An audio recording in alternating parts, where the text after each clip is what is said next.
Hello दोस्तों, स्वागत है आप सभी का इस हमारे YouTube channel Om Prakash study centre पर। साथियों, मैं ओम प्रकाश और इस वीडियो में हम लोग दोस्तों साइंस के इंपॉर्टेंट क्वेश्चन को देखने वाले हैं। तो आप लोग इस वीडियो को कंप्लीट देखिएगा। और दोस्तों बिल्कुल एग्जाम ओरिएंटेड क्वेश्चन तैयार किए गए हैं। पहला क्वेश्चन है दोस्तों, कोशिका शब्द सर्वप्रथम किसने प्रतिपादित किया? तो दोस्तों कोशिका शब्द जो है वो सबसे पहले कौन दिया था बताइए आप लोग? तो रॉबर्ट हुक दिए थे। कौन दिए थे? Robert Hooke. ठीक है दोस्तों, कोशिका की खोज के बारे में बात करिए, कब हुई थी? 1665 ईस्वी में हुई थी कोशिका की खोज। अच्छा, अगला आपसे क्वेश्चन बनेगा कि कोशिका सिद्धांत किसने दिया? तो दोस्तों स्वान और जो है स्लाइडेन, ये जो है कोशिका सिद्धांत दिए थे। ये भी आप लोग याद रखिएगा। दोस्तों बिल्कुल एग्जाम ओरिएंटेड क्वेश्चन है, आप लोग कंप्लीट वीडियो को देखिएगा, बहुत ही मजा आने वाला है। कोशिका सिद्धांत किसने दिया था? तो अभी अभी हम लोग ऊपर बताए हैं। बताइए आप लोग कोशिका सिद्धांत कौन दिए थे? अगर कोशिका की खोज के बारे में बात करी जाए तो रॉबर्ट हुक किए थे 1665 में। और कोशिका सिद्धांत जो है दोस्तों स्लाइडेन और स्वान दिए थे। ऑप्शन जो दोस्तों वो क्या होगा? वो सी राइट आंसर होगा। अच्छा, सबसे बड़ी जो कोशिका है दोस्तों वो किसकी होती है? तो शुतुरमुर्ग के अंडे की होती है। ये भी आप लोग याद रखिएगा, काफ़ी इंपॉर्टेंट है। अगले क्वेश्चन की ओर बढ़ते हैं। फ्लोएम उत्तक मुख्यतः किसके परिवहन के लिए उत्तरदायी है? तो जो फ्लोएम उत्तक है दोस्तों वो खाद्य या भोजन के लिए जो है क्या है? उत्तरदायी होता है। ठीक है, वहीं बात करिए दोस्तों जाइलम, तो जाइलम पौधे में जल के परिवहन के लिए उत्तरदायी होते हैं। ये भी आप लोग याद रखिएगा। और फ्लोएम पूछा जाए तो भोजन के लिए, खाद्य के लिए क्या होता है? उत्तरदायी होता है। पौधों में जल परिवहन के लिए डैश उत्तरदायी है? तो पौधे में जल परिवहन के लिए बताइए दोस्तों। तो दोस्तों जाइलम। ऑप्शन जो दोस्तों वो क्या होगा? वो डी राइट आंसर होगा। ठीक है, काफ़ी इंपॉर्टेंट क्वेश्चन, इसको आप लोग जरूर याद रखिएगा। और दोस्तों अगर आप चैनल पर नए होंगे तो चैनल को जरूर सब्सक्राइब करिएगा और लाइक भी करते चलिएगा। मानव शरीर का सबसे बड़ा अंग कौन सा है? अच्छा, कई लोग अब इसको जो है लीवर या यकृत बोलेंगे, जो कि बिल्कुल गलत है। दोस्तों मानव शरीर के सबसे बड़ा जो अंग है वो त्वचा है, स्किन है। क्योंकि सर के नीचे से लेके और जो है बिल्कुल पाँव तक त्वचा ही है, सबसे बड़ा स्किन है। ठीक है, अगर वहीं बात करी जाए मेरे प्यारे दोस्तों, मानव शरीर की सबसे बड़ी हड्डी कौन सी है? तो फीमर है, जो कि जांघ की हड्डी है। मानव शरीर की सबसे छोटी हड्डी का नाम क्या है? तो स्टेपिज है, जो कि जांघ की कान की हड्डी है। ठीक है, और बात करी जाए यकृत, तो मानव शरीर की सबसे बड़ी ग्रंथि का नाम क्या है? यकृत है। तो ये पूछ रहा है अंग, न कि ग्रंथि पूछ रहा है। तो अंग पूछेगा तो त्वचा होगा। अगर वहीं अगला क्वेश्चन ग्रंथि पूछ ले तो क्या होगा दोस्तों? यकृत होगा, यानी कि लीवर होगा। मानव शरीर में सबसे बड़ी ग्रंथि डैश है? तो दोस्तों आप लोग इस वीडियो को कंप्लीट देखिएगा, बहुत ही मज़ा आने वाला है। तो दोस्तों मानव शरीर की सबसे बड़ी ग्रंथि पूछ रहे हैं मेरे लाडलो, तो यकृत होगा, लीवर होगा। ऑप्शन जो दोस्तों वो बी राइट आंसर होगा। यह क्वेश्चन काफ़ी इंपॉर्टेंट है, बिल्कुल एग्जाम ओरिएंटेड है। आहार नाल की सबसे बाहरी परत को क्या कहा जाता है? तो दोस्तों आहार नाल होता है, इसके बाहरी परत को जो है वो शिरोशा कहा जाता है। क्या कहा जाता है दोस्तों? शिरोशा कहा जाता है। ऑप्शन जो दोस्तों वो ए राइट आंसर होगा। अच्छा दोस्तों, आहार नाल की जो मध्य वाला पिछला भाग है उसको मस्क्यूलरिस कहते हैं। ठीक है, और आहार नाल की सबसे जो भीतरी परत होती है मेरे लाडलो, उसको बोलते हैं म्यूकोसा। याद रखिएगा, काफ़ी इंपॉर्टेंट है। बाहरी पूछेगा तो सिरोसा, मध्य वाला पूछेगा तो मस्क्यूलियरिस, और भीतरी पूछेगा तो म्यूकोसा। ठीक है, अगले क्वेश्चन की ओर बढ़ते हैं। अगला क्वेश्चन है दोस्तों, आहार नाल कोष्टक में दिया है एलिमेंट्री कैनाल की अवकाशिका यानी ल्यूमेन की सबसे भीतरी परत क्या है? तो दोस्तों अभी जस्ट मैं अभी ऊपर ही बताया हूँ कि भीतरी जो परत है मेरे लाडलो वह क्या है? म्यूकोसा है। ऑप्शन दोस्तों वो बी राइट आंसर होगा। काफ़ी इंपॉर्टेंट है, इसको याद रखिएगा। शुष्क बर्फ का रासायनिक सूत्र क्या है? दोस्तों कई बार एग्जाम में पूछा गया है। तो शुष्क बर्फ का जो रासायनिक सूत्र होता है CO होता है। ठीक है, ऑप्शन जो दोस्तों वो क्या होगा? वो ए राइट आंसर होगा। H2O जो है दोस्तों जल होता है, CO2 कार्बन डाइऑक्साइड होता है। भारी जल का रासायनिक सूत्र या नाम क्या है? तो देखिए दोस्तों, सूत्र पूछा जाए भारी जल का रासायनिक सूत्र तो D2O होता है। क्या होता है मेरे लाडलो? D2O होता है। हैवी वाटर का रासायनिक सूत्र D2O होता है। और जो भारी जल का रासायनिक नाम है दोस्तों, यह ड्यूरियम ऑक्साइड होता है। ऑप्शन जो दोस्तों वो बी राइट आंसर होगा। इसको आप लोग याद रखिएगा। ठीक है, अगले क्वेश्चन की ओर बढ़ते हैं। 5 जगत वर्गीकरण का प्रस्ताव किसने दिया? तो दोस्तों आपसे एग्जाम में क्या पूछेगा, पहला पूछ सकता है कि 2 जगत वाला पूछ सकता है कि 2 जगत वर्गीकरण किसने दिया, 3 जगत किसने दिया, 4 जगत किसने दिया, 5 जगत किसने दिया। तो मैं आपको सब विस्तार से बता दे रहा हूँ और इससे क्वेश्चन एक होते हैं। तो सबसे पहले हम लोग बता दें कि 5 जगत वर्गीकरण का प्रस्ताव जो है दोस्तों वो व्हीटेकर RH व्हीटेकर दिए थे, सॉरी व्हीटेकर। ऑप्शन जो दोस्तों वो क्या होगा, वो बी राइट आंसर होगा। ठीक है।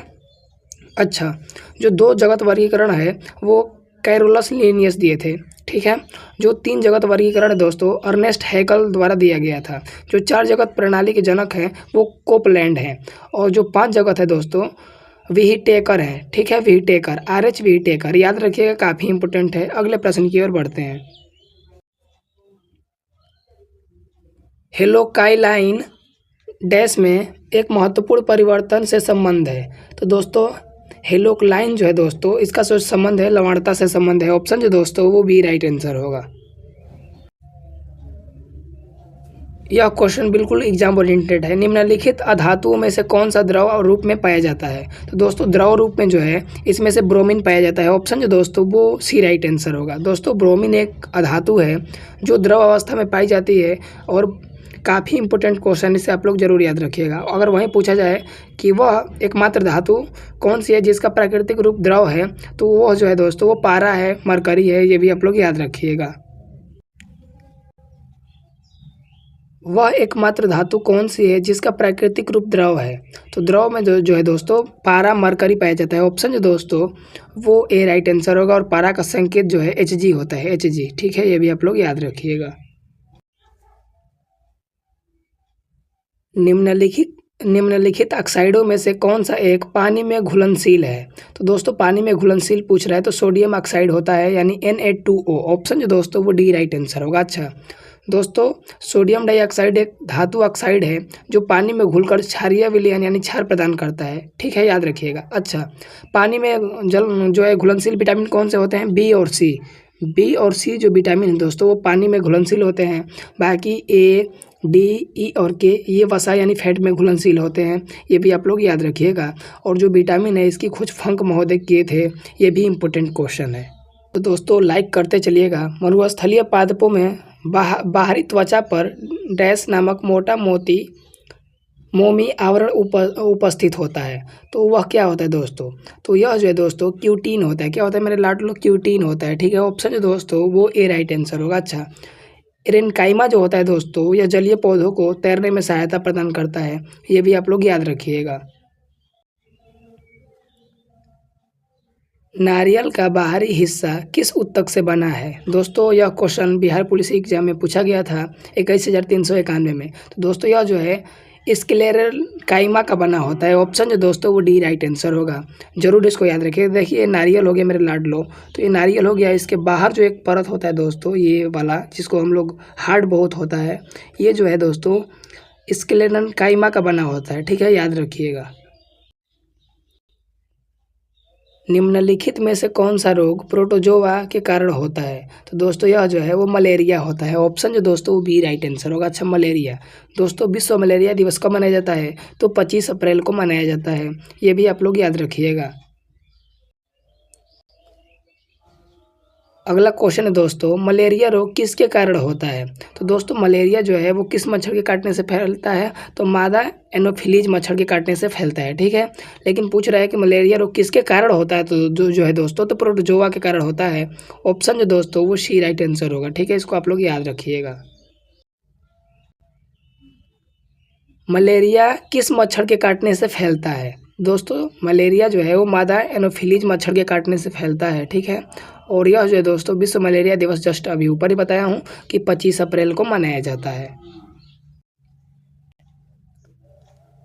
अधिकांश रोगजनक जीव जो अतिसार का कारण बनते हैं वे संचालित होते हैं।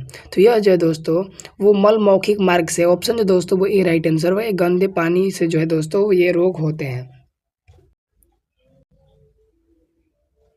अतिसार से होने वाली मृत्यु का सबसे सामान्य कारण क्या है? तो अतिसार से होने वाली मृत्यु का सबसे सामान्य कारण क्या है दोस्तों? तो निर्जलीकरण। यह जो है दोस्तों हम लोग के शरीर में पानी बिल्कुल कम हो जाता है। निम्नलिखित में से किस प्लास्टिक का प्रयोग बिजली के स्विच बनाने के लिए किया जाता है? दोस्तों, यह अभी बिहार पुलिस कांस्टेबल में पूछा गया था। तो बैक के लाइट का किया जाता है। ऑप्शन जो दोस्तों वो डी राइट आंसर होगा, और यह क्वेश्चन इंपॉर्टेंट है, इसको आप लोग जरूर याद रखिएगा। विद्युत सामग्री यानी स्विच, सॉकेट आदि के सिरे किसके बने होते हैं? तो यह जो है दोस्तों वो पीतल के बने होते हैं। ऑप्शन जो दोस्तों वो ए राइट आंसर होगा, और पीतल जो है मिश्र धातु है। यह क्वेश्चन काफ़ी इंपॉर्टेंट है। परमाणु नाभिक की खोज किसने की? मेरे लाडलो, जो रदरफोर्ड जो हैं इन्होंने परमाणु नाभिक की खोज की थी। ऑप्शन जो दोस्तों वो ए राइट आंसर होगा। दोस्तों, रदरफोर्ड ने परमाणु के नाभिक की खोज के लिए अल्फा कणों का प्रयोग किया था। ठीक है दोस्तों, रदरफोर्ड ने अपने गोल्ड फाइल में अल्फा कणों का एक किरण सोने की पन्नी पर केंद्रित किया था। सोने की पन्नी, ये भी आप लोग याद रखिएगा। और दोस्तों, रदरफोर्ड को उनके परमाणु संरचना के सिद्धांत के लिए 1908 में जो है इनको नोबेल प्राइज मिला था। ये भी आप लोग याद रखिएगा। द्रव अवस्था में परिवर्तित हुए बिना ठोस अवस्था में सीधे गैस अवस्था में होने वाली परिवर्तन को डैश कहा जाता है। तो इसको ऊर्ध्वपातन कहते हैं। ऑप्शन जो दोस्तों वो ए राइट आंसर होगा। ठोस पदार्थों के ताप को बढ़ाने पर कणों की गतिज ऊर्जा डैश होती है। तो क्या होती है दोस्तों? तो ठोस पदार्थों के ताप को बढ़ाने पर कणों की गतिज ऊर्जा जो है बढ़ती है। ऑप्शन जो दोस्तों वो सी राइट आंसर होगा। किस नियम के अनुसार रासायनिक अभिक्रिया में द्रव्यमान को न तो बनाया जा सकता है और न ही नष्ट किया जा सकता है? तो यह जो है दोस्तों वो द्रव्यमान संरक्षण नियम के तहत। ऑप्शन जो दोस्तों वो भी राइट आंसर होगा। IUPAC का पूर्ण रूप क्या है? दोस्तों, बिहार पुलिस कांस्टेबल का फेवरेट क्वेश्चन है। तो इसका फुल फॉर्म जो है दोस्तों international union of pure and applied chemistry. ठीक है, ऑप्शन जो दोस्तों वो ए राइट आंसर होगा। इसको याद रखिएगा। शुद्ध और अनुप्रयुक्त रसायन विज्ञान का अंतर्राष्ट्रीय संघ। निम्नलिखित में से कौन जंतु जगत की सबसे बड़ा संघ है? तो आर्थ्रोपोडा है। ऑप्शन जो दोस्तों वो आर्थ्रोपोडा। ऑप्शन जो दोस्तों वो ए राइट आंसर होगा।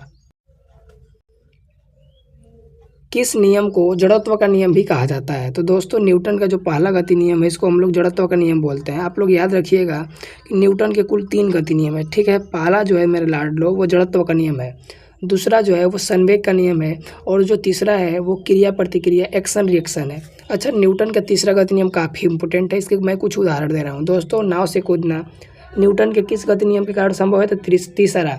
दोस्तों, चलना न्यूटन के किस गति नियम के कारण है? तो तीसरा। दोस्तों, इक्का गाड़ी चलती है तो इसमें न्यूटन का कौन सा गति नियम लगता है? तीसरा। राइफल से गोली छोड़ना न्यूटन के किस गति नियम के कारण संभव है? तीसरा। ठीक है, काफ़ी इंपॉर्टेंट। जल में तैरना न्यूटन के किस गति नियम के कारण संभव है? तो तीसरा। ये सब याद रखिएगा। घर्षण बल डैश कार्य करता है? तो जो घर्षण बल होता है मेरे लाडलो, फोर्स होता है, वह बल की दिशा के विरुद्ध यानी विपरीत दिशा में कार्य करता है। ऑप्शन जो दोस्तों वो ए राइट आंसर होगा।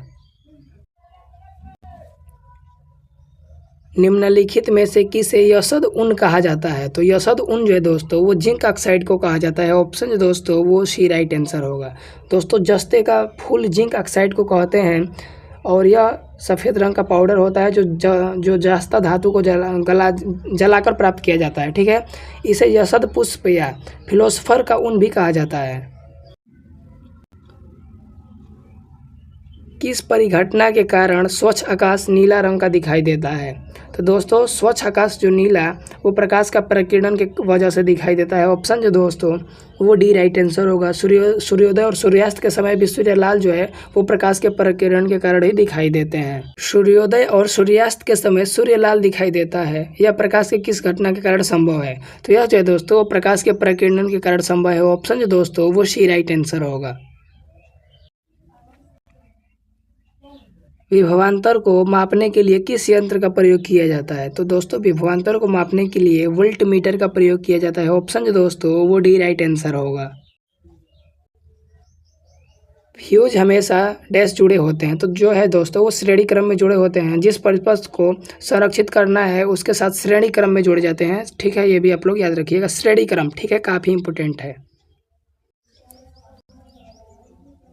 एक नाभिक की द्रव्यमान संख्या क्या होती है दोस्तों, तो न्यूट्रॉनों और प्रोटॉनों की संख्या का योग होती है। ऑप्शन जो दोस्तों वो ए राइट आंसर होगा।